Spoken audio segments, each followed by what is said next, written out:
given all the staging that Mark has given us in his gospel, I think it is safe to say that the man in the synagogue represents the scribal class, with whom Jesus will continue to battle throughout his ministry,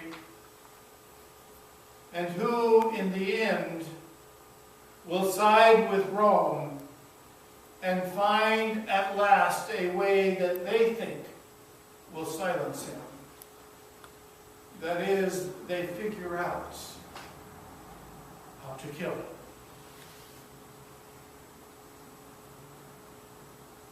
Finally, that this is indeed a proper reading is signaled later on in Mark when we have the only other exorcism story in the Gospel that has its focus on the Gerasene demoniac, whose demon's name is Legion, indicating a Roman occupying force, whose fate is to run into the sea and drown, reminiscent of Pharaoh's army drowning at the Red Sea. So we have the two exorcism stories in Mark's Gospel aimed at the domination system of his day, at Rome and at the Jewish temple community. Not at Judaism, prophetic Judaism, but at the temple system of the day.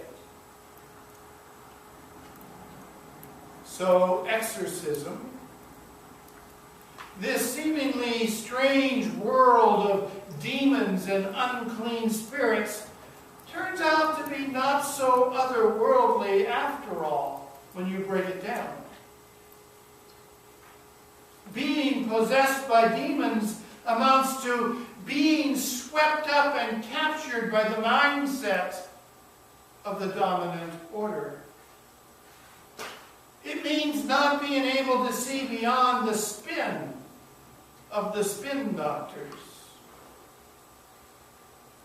and the convulsing and crying out when the demon is cast out of individuals is none other than the resistance of the domination system to being named for what it truly is. Naming something in truth and honesty. So such things as naming corporations as individuals is nothing more than a power played by the moneyed in order to protect and increase the power of money to control. And the battle over immigration today hides the ugliness of a culture that deep down is really yearning to return to the mythology that America was founded and is the home of Western European immigrants. Which means that real Americans must be Anglo-Saxon.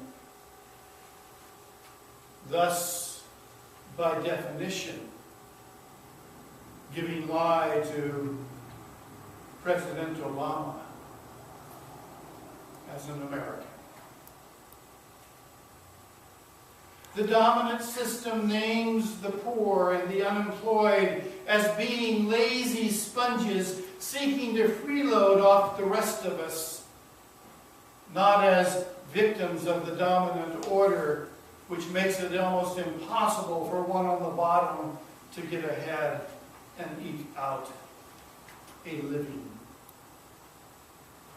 Power corrupts, and absolute power corrupts absolutely, and the power to name and define others is a power that Jesus confronts repeatedly throughout his ministry. It is one of the major subplots of Mark's Gospel. And thus we should see the role of the church in the world today. We are to carry forward Jesus' ministry of compassion to the poor And we are to carry forward the mission of Jesus of gathering disciples to continue his work. And perhaps today, more than at any other time, we should be carrying forward Jesus speaking truth to power, naming things for what they really are, and unmasking their ugliness to dominate others. As a church, Christians seem to be primarily concerned with calling disciples and showing compassion to the poor. But across the board, what seems to be missing for the most part is the willingness to stand up and speak truth to power. I think this is partly true because we ourselves embody all three of those groups identified in Mark's Gospel. We are as much a member of the crowd as we are of the scribal class, as we are of the discipling community. As members of the crowd, we like Jesus, and we want him to win. But we're not particularly interested in joining the bandwagon. We're not truly engaged in following his ways throughout our life. It's enough simply to say, we like Jesus. He's my personal Lord and Savior. And ignore the demands that discipleship places upon us. As part of the scribal class, those of us who are privileged in this society are very much like the scribal class of Jesus' day. We are the movers and the shakers and the caretakers of the status quo. And we sort of like things the way they are.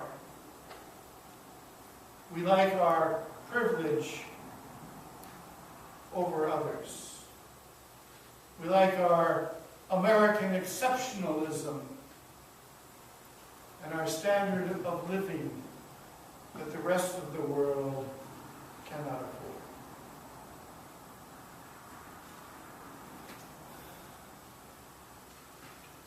As disciples, we are probably best at showing compassion to the poor than anything else. We're not really too good at calling disciples, and we fail almost completely at speaking truth to power. It must be acknowledged that we as church certainly do not have all the answers. But what we do have is a voice. Jesus came proclaiming the reign of God, saying that it was near at hand. That dynamics of that reign are captured in the prophetic task of caring for the least of these, the vulnerable ones in society, the widow, the orphan, and the immigrant.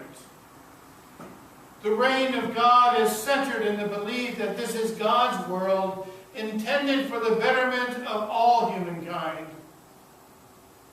And at its core is the belief that everything in creation belongs to God and that you and I are mere stewards of God's blessings. Blessings with which we are intended to use for the betterment of all the world through distributive justice, through sharing our blessings.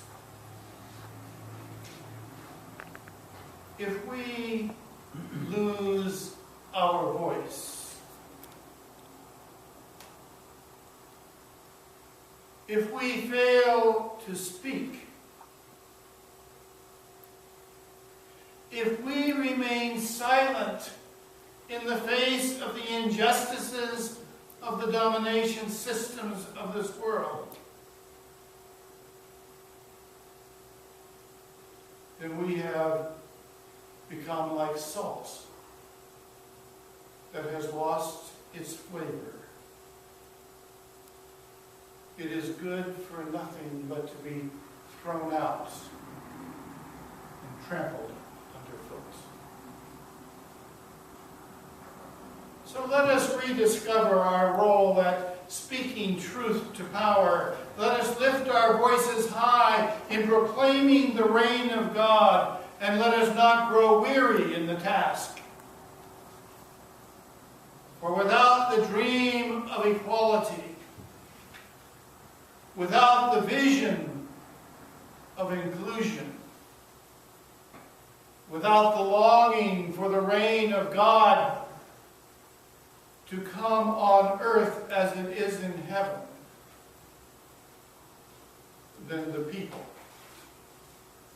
will surely perish. Let us lift high our voices